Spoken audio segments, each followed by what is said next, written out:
Some years ago we decided to carry out an archaeological project around this village in East Yorkshire on the Yorkshire Wolds. We started with a very large-scale geophysical survey, which you can see here, carried out by Mr. James Lyle. Over a couple of winters and springs he carried out a survey using various types of geophysical surveying equipment called a magnetometer, in this case a Forster magnetometer, and also an instrument called a Bartington.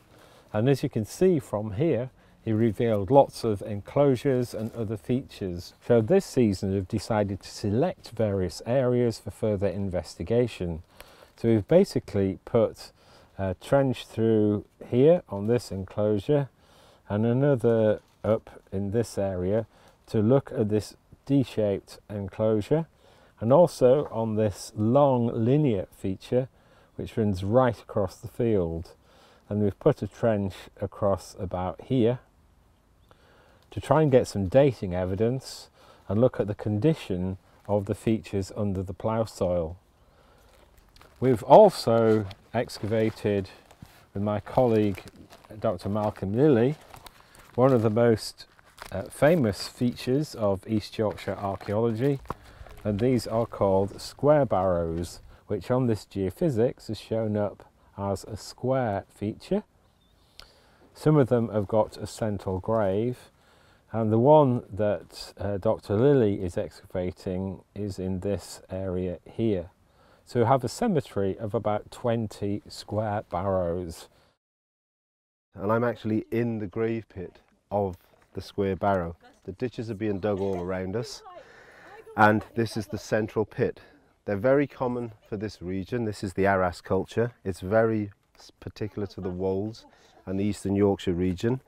And as you might anticipate in a grave pit, as you can see just off to the side here, we've just actually come down onto the skull of the individual facing north. This pit is aligned north-south, and then on the northwestern side of the pit.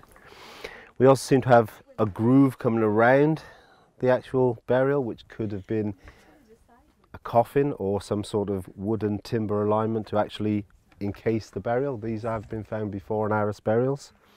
At this stage we obviously have no idea how old the individual was, although they were probably an adult individual. And effectively what we tried to do is take this pit down in layers, looking for this particular level. And the top capping layers were quite densely packed chalk and flint. We come down onto this nice red-brown layer, which is much looser, less consolidated, and with a great potential for the preservation of bone. So we were quite happy at the idea that there was good potential for bone. And as you can see, clearly we have actually found bone.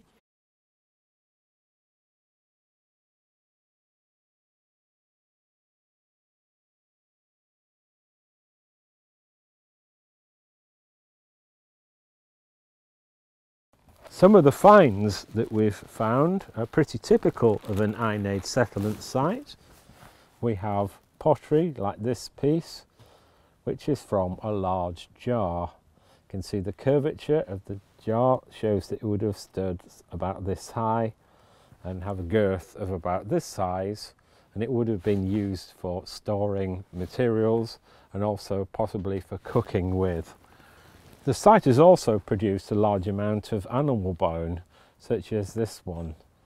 And some of the bones got evidence for butchery on it.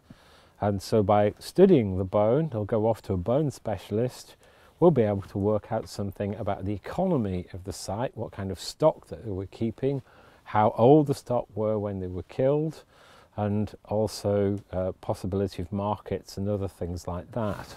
Some of the more special finds, which give us some idea of the dating of the site, have proved very interesting.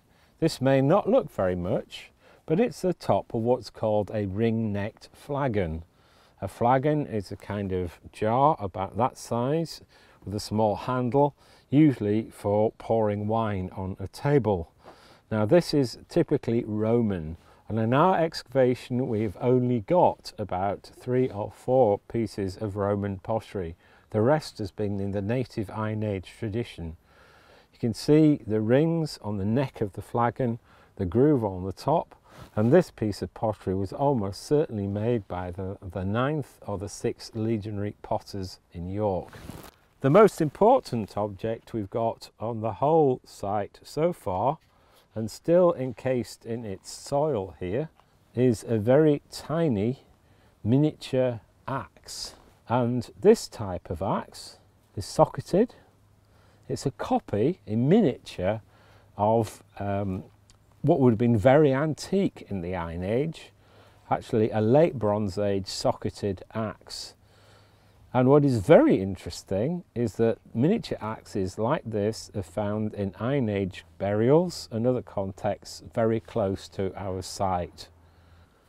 A more prosaic object, which tells us about everyday life on this site and suggests that it was perhaps a little bit more permanent habitation, is this little bone needle. They've very carefully taken the bone and drilled a little hole in it and sharpened the end. So they're using every kind of resource possible. The bone and the little miniature axe were found in the same pit, along with bone and pottery. I think that many of these pits are probably from feasting activities. There's a lot of burnt material found with these, exactly the kind of thing that you might expect from a bonfire where somebody's been cooking or something like that. They've dug a hole and placed the material inside.